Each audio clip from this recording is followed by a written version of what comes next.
Hello everybody and welcome to my guide on how to farm boss weapons, armors and spells in Lords of the Fallen. Before we begin we need to go to the Bell Tower vestige and get the item that allows crafting of boss weapons.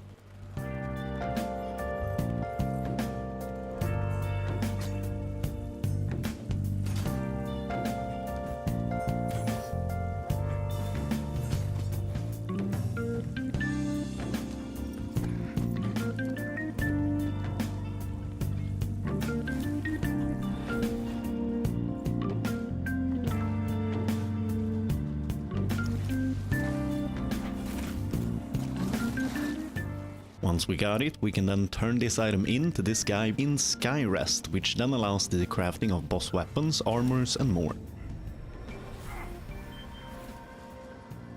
A key to shadowed halls of the past. Their delights now yours to indulge in, bearer of the lamp. And if you're wondering how to get multiple of an item as it seemingly disappears from the store after buying one, simply invade someone from the vestige, and when you get back to your world, another one should be available in the shop, regardless if you win or lose the invasion.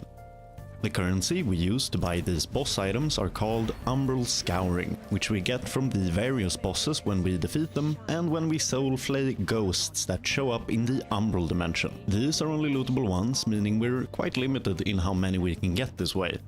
The other repeatable way to get them is through the Plucked Eyeball items. These items drop from mobs that are marked by the red lanterns found throughout Mornstead. When a player gets killed by mobs on a level, another player should see a red lantern pop up. We can activate the red lantern by soulflaying it, and it will lead us to the mob that killed that other player. Once we avenge them, we get rewarded with 3 Plucked Eyeballs.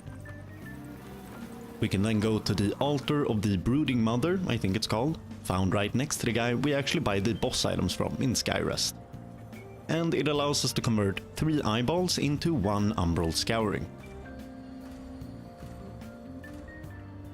I farmed these quite early for double Paetta's sword, which is a short sword, which has very fast attacks, remarkable range for its weapon class, and excellent radiant scaling. And I ended up using them through the entire game. This means I will be focusing on earlier vestiges to make these spots apply to as many people as possible. There are more vestiges that spawn lanterns close by in later areas, but the mobs they lead to are significantly more difficult to defeat. The 3 vestiges I recommend we jump back and forth to are the Hamlet, the Windmill and the Sanctuary. All of these spawn lanterns that should be visible from the vestige, meaning it's quick and easy to check if it has respawned. And right now there is a lot of speculation online regarding the respawn rate of the lanterns. And I see the 3-minute time keep popping up in discussions on Reddit and other websites, but I have yet to find a reliable source for this information, and in my own experience it was closer to 15 minutes respawn, as red lanterns seemingly only spawn when a player dies to the specific mob linked to the red lantern, making this rarer and rarer as the player count drops over time.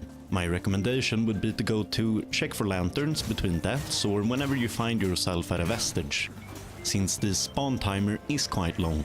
Or you can just throw up the game in the background while you're doing something else and sporadically check it. That's what I did. It took a few hours, but it wasn't too bad to farm out the 40 scourings I needed for my second Paetta's. One thing to keep an eye out for while farming lanterns are the mimic items. These randomly spawn and drop some good stuff, such as experience increasing runes and more.